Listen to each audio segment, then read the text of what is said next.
Hello, White Hello, White Sox Sox. fans. Woo, coming in hot. Hello, White Sox fans, and welcome to another edition of the FutureSox Podcast. My name is Ian Eskridge. As you know, we are going through and doing some previews of the minor league affiliates. I am lucky today to be joined by Doug Greenwald. How are you, Doug? Well, Ian, I'm good. Trying to get settled here in Birmingham, but overall, I'm well. Glad baseball's underway. Yeah, so you're the new play-by-play guy for the Barons. You are stepping into some big shoes down there in Birmingham with Curt moving along. You want to just give everybody a synopsis of where you've been and you know how you're looking forward to this season here. Well, I mean, before I do that, obviously, I want to salute Kurt on his 33 years running with the Barons. Longtime friend of mine.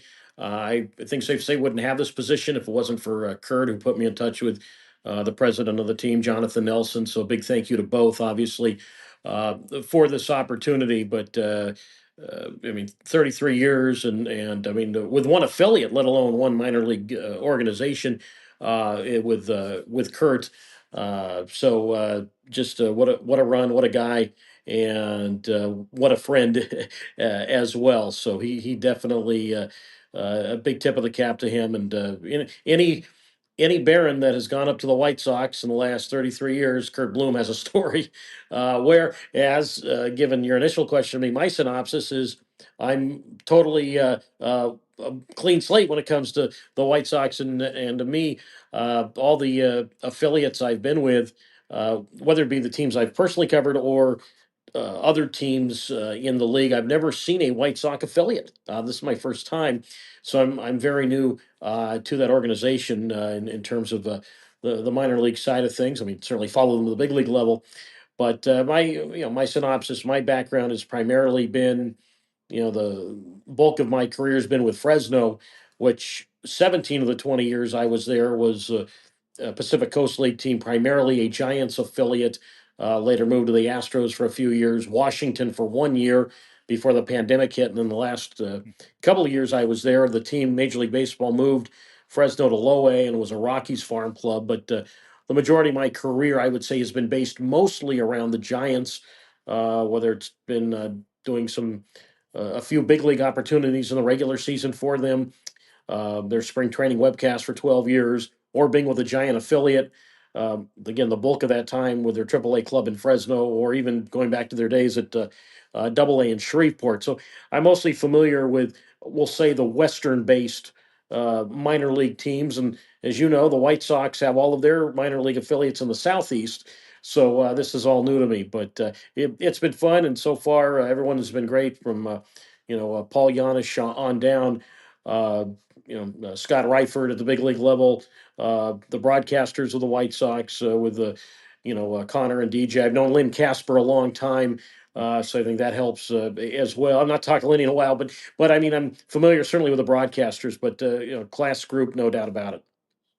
Yeah, I think the farthest the White Sox have gone west. I mean, they had Great Falls for a little bit that they had the Voyagers out there, but a long time ago they had the Calgary Cannons, and I think that's the farthest I can remember them being west, at least in my brain. So yeah, none of those none of the White Sox affiliates made their way out that way at all.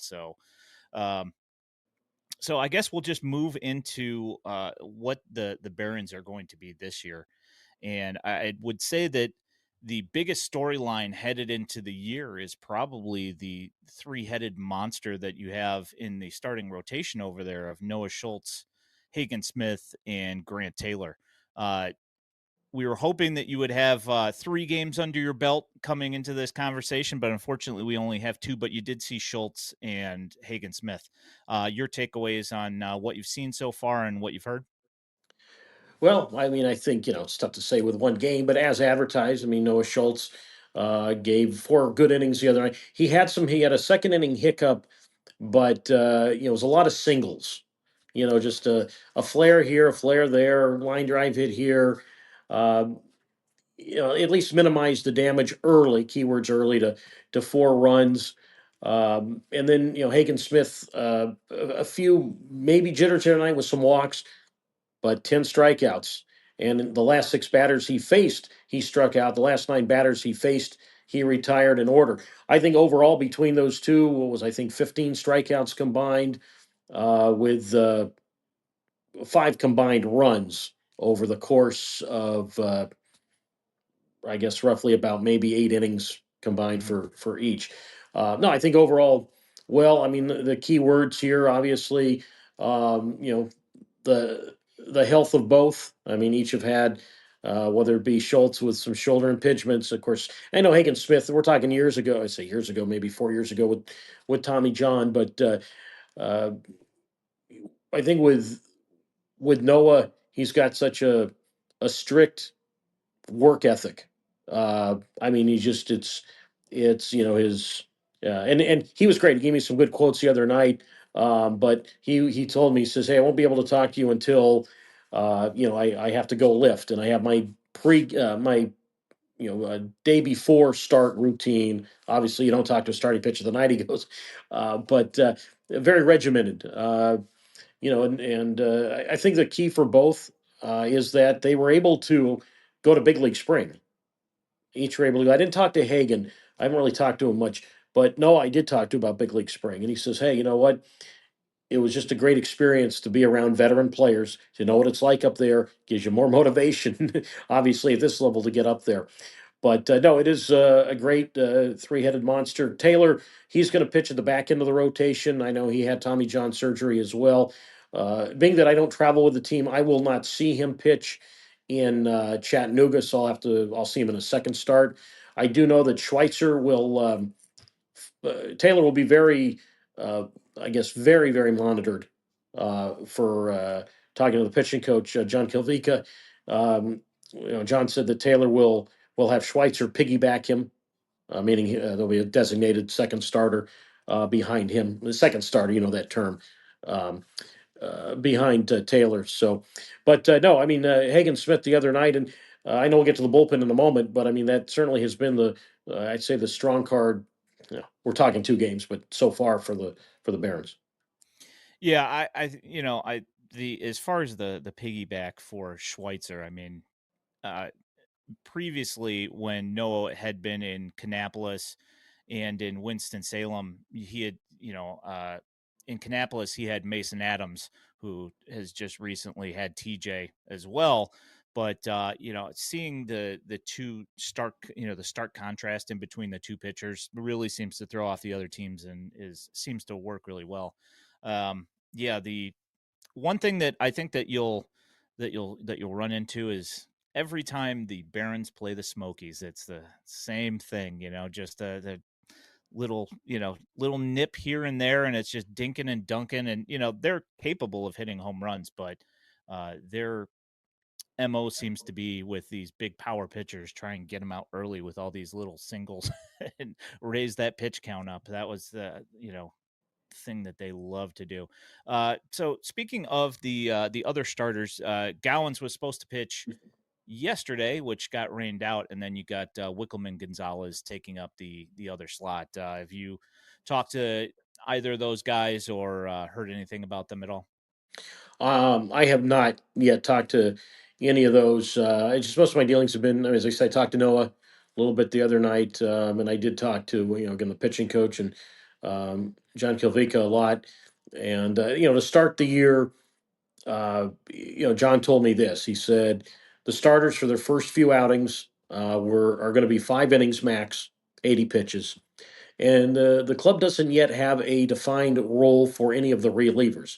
Guys will just settle into it, as John told me. So there is no closer at the moment. There is no designated long guy. It's just that as the season unwinds, guys will settle into their role. Yeah. So the guys that you've seen so far, more or less like the two real guys that I've seen in previous stints with the White Sox affiliates is Peyton Paulette, who's you've seen I think once, and um, Gil Luna Jr. is another one. He's had some injury problems, but also really devastating stuff, and the best pickoff move I've ever seen in my life. And then Caleb Freeman, who's also like kind of had like a little bit of an injury riddled, you know, last 2 seasons pretty much, but he was also very good. Have you seen anything on on your side as far as the relievers go? And we, if they don't have roles, you're going to see them work into it. But you have any favorites? Well, as much as we've talked about the three-headed monster, the starting pitching again, uh, John Kaveka, the pitching coach said, "Watch the bullpen. That's really going to be the strength of our team." So opening night, uh, Barons are down 4-0 in the fifth inning. Caleb Freeman comes in, not the cleanest outing, but he didn't allow a run. I think there was a walk and a couple of hits, but got out of it. And then after that, he kept it at a 4-0 game. Andrew Dahlquist comes in, two perfect innings. Gil Luna strikes out the side in order, and then Peyton Paulette a perfect ninth. So you do the math. The last 13 batters on opening night, Smokies batters, were retired. I mean, I suppose I could say retired in order, but that's redundant. From the fifth inning on, nobody reached base from the last out of the fifth inning. From then, nobody for Knoxville reached base, and Luna looked electric. Paulette looked to everybody, and they kept it at a close lead and or a close deficit. And we'll talk about the offense in a moment. But then the Smokies or the Barons got 5 runs in the bottom of the seventh inning. The next night, not quite the story. It was the other way around. The Barons led 4-1 going to the seventh inning. Hadn't allowed a hit through 6 innings, and then the Smokies scored twice in the seventh against Harold Rosado, and then in the ninth, it was a 1-run lead. Um, Taylor Davis came in and just wasn't a very good outing and gave up 3 runs, two of which came on a 2-out single in the ninth to untie the game and proved to be the difference. So you've had one set of relievers so far who I guess you could say crew A. The next night, crew B wasn't quite as good. Both games thus far have ended 6-4. So, but again, we'll see. Guys are just settling into their roles. But I think the going back to starting pitching, I think Schultz and Smith so far have pretty much, as I said, held their own. It was just Schultz was just giving up a lot of singles the other night was the issue. One being hit totally hard, one being hit around the ballpark, but just you know a looper here, a bloop there. Yeah, that seems to be the story for Noah is that people generally don't make very good contact against him. They'll just hit little loopers here and there, and it ends up stringing things along. Yeah, and I think Davis has a pretty interesting story as well. I think he disappeared from baseball for like 2 or 3 years. So, um, I think this is like his second season back. So, Well, he yeah. I was going to say Tyler Davis was an independent ball briefly last year. He was in the league where I was in the Pioneer League. He was with the Oakland Ballers Mm. for maybe a handful of games, and then I think right before the team I was with last year, the YOLO High Wheelers, Davis got signed by the White Sox. So he'd gone to Sam Houston State, and I don't think anybody had signed him. Any affiliated team had signed him.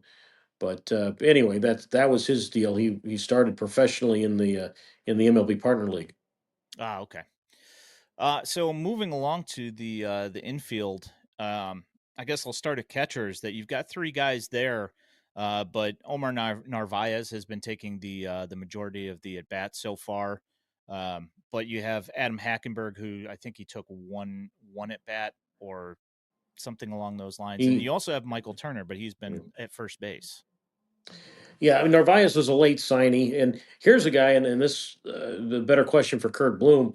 Omar Narvaez was a Baron in 2016, and 9 years later he's back, and I'm wondering if there's ever been a Baron that's gone 9 years in a non-rehab Right, right, capacity yeah. that has gone 9 years between stints. When I talked to manager Guillermo Quiros about Narvaez, he said that Omar was brought in to work with the young staff, to work with all the names we've just mentioned. And Omar Narvaez reminds me of Guillermo Quiros. I mean, both from Venezuela, both Both have had catchers. big league time, Yeah. both tremendous knowledge of the game, veteran players. I mean, I'm talking about Guillermo when he did play, obviously later in his career as a veteran player, valuable guy to have around. And uh, yeah, I've talked to him a little bit, not much, but he was pretty much brought in for that role, is to be that Crash Davis, is to be a 33-year-old catcher, to be in a non AAA minor league, like Crash was at single A, and this being double A. Again, certainly a guy that, and I think that pitchers here, any player would be dumb not to talk to Omar Narvaez about anything. Here's a guy who was an all-star in the major leagues. He was an all-star catcher for the Milwaukee Brewers in 2021, and now here he is, um, back in Double A. But that's why you have an organization. That's why you have guys. I mean, look at Oscar Colas. I mean, designated for assignment. Here he is back again. But yeah, the other catchers, Michael Turner, been around a long time, and he's. I think going into the season that he was supposed to catch. I mean, certainly I'd have to think he will catch quite a bit, but they have him at first base. Um, uh, I'm losing track of the name. Connor, what's his first name? Connor, uh, who was supposed to be here out of Cal State Fullerton. His first name's Connor. I talked to him the other night. Connor was sent out to Winston-Salem, and Connor, I think, was going to be at first base. So there's Oh, been some Caden late. Connor? I'm sorry? Caden Connor? Caden Connor. Thank you. Connor's the last. Yeah. Yeah. Caden Connor was supposed to be here. He was at the Hmm. workouts the first couple of nights, and I talked to him. I think he was supposed to be at first base, and then he got sent out. So sent meaning to Winston-Salem back to high A. So there's a little bit of a shuffle with Narvaez catching and Turner now at first. We really haven't seen much of Hackenberg. I think he came in the other night and caught the ninth inning, and that was it. That's what it was. Okay. Yeah, he came in after Nishida came in for the pinch run. That's what it Correct. was. So going around the rest of the infielders, you got William Bergoya, who was a big story in spring training, number one draft pick in Jacob Gonzalez, and then you saw Mario Camilletti the other night going 4 for 4. He is just a solid gamer of a baseball player. It seems like all of those guys that are in the infield are just baseball guys. They are. Just again, I'm so new learning these guys. I really am, but you can tell. I mean, Camilletti is a guy that gets that uniform dirty. Last year played some first. He's over at third this year. I mean, obviously Jacob Gonzalez. I mean, given all the bells and whistles coming from Ole Miss, and when you're drafted number one, uh, you know, you're that speaks enough.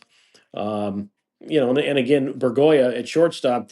Uh, I know I'm getting old because when I was in Fresno, uh, covering doing the games for the Grizzlies, Williams' dad in 2007 played for Fresno. That's how old I'm getting right now. And he looks just like his dad. But again, when I talked to Guillermo, our manager, and about Bergoya, I'm going to talk about obviously the Barons player and William Bergoya. He said that William Bergoya was the MVP of spring training, that he fit in real well at big league camp. I know they went out and traded for him. So obviously, you go out and you trade for somebody that young. Sometimes you get a look at with the hopes of seeing him quickly in a big league environment. Has such a great IQ. I mean, there's no doubt. I mean, his dad played in the big leagues with the Reds. In addition, played with a lot of other professional teams, but did have major league time. His dad runs a baseball academy in Venezuela. So, the Suns are already going to come a little bit advanced. They haven't batting leadoff so far. Now, if we had played yesterday, Nishida was going to bat leadoff. Hmm. So we'll certainly see that as well this year. But um, Williams a guy that he can. He's not a power guy, but he can run into one once in a while, according to Guillermo, and just a great baseball IQ. And I think you can say that about a lot of kids whose dads played. Gonzalez had the big hit on the opener on Friday night, had a 3-run triple. He, again, not having seen a lot of them, but comes from such a big program and at Ole Miss and being a number one pick and a guy that can play both second and short. But I think they like Bergoya at short and Gonzalez at second right now. Camilletti, 4 for 4 on opening night, and you'll find this interesting. All the years you've covered the White Sox, but he was the first Baron to have 4 hits on opening night since Gordon Beckham. in in 2009. I want to credit Curt Bloom for saving all those scorebooks and keeping all those scorebooks in the booth. I've already had to refer to them a few times, and we've only played 2 games. But I sent a tweet out recognizing Camilletti, and Beckham is on Twitter, and Beckham responded to the tweet and said, "Do it." So, uh, yeah, anyway, but no, Camilletti just seems like you can certain tell, even though I don't know these guys real well yet, who the grinders are. And, you know, he might not have come from the most high profile college baseball teams, having gone to school at Oakland University in Michigan and the one on Central Michigan, but a grinder kind of player. Yeah. The one thing that is going to have to get settled if Camilletti and Gordon Beckham are in the same room is which one has better hair. That is indeed the question. Well, that one I didn't tweet about. I don't know. So moving to the outfield, you've had DJ Gladney and Wilfred Veras and Oscar Colas and Jacob Burke getting the innings so far. I know Gladney started at third base, and I think Veras might have started at third base as well, but both of them have been moved to the outfield. So, what have you seen so far out of the outfielders, and have you talked to them? Yeah, Veras, I know, began his career as a third baseman. And he told me that Manny Machado was his guy, growing up in the Dominican Republic because they play the same position. And, Machado being of Dominican descent. Uh, I think there's some people that feel Veras could be in Chicago by the end of the season. He's got a lot of power, 16 home runs last year. And what do you have, like 25 stolen bases? So he combines both. Made a great play throwing out. A runner. I forgot who the runner was. It's irrelevant. But uh, uh, one of the Smokies was trying to go second to third. A little surprising, trying to go second to third with 2 out. But Veras threw the runner out. So he's got a good arm. Put on quite an exhibition in batting practice during the nights leading up. I know it's batting practice, but again, I mean, as Guillermo Quiros shares, he's got just monster power at all fields. Colas homered the other night out toward I think it was right center field. And we know the tools are there with Colas. It just he got designated, nobody picked him up. I think maybe the White Sox are fortunate; they still at least have him in the system. And then so and Colas was a late ad also. So they added 2 guys really late to the roster, like the day before the season. As they'll go back to the pitching, Chase Pymel as well had been sent down from Charlotte.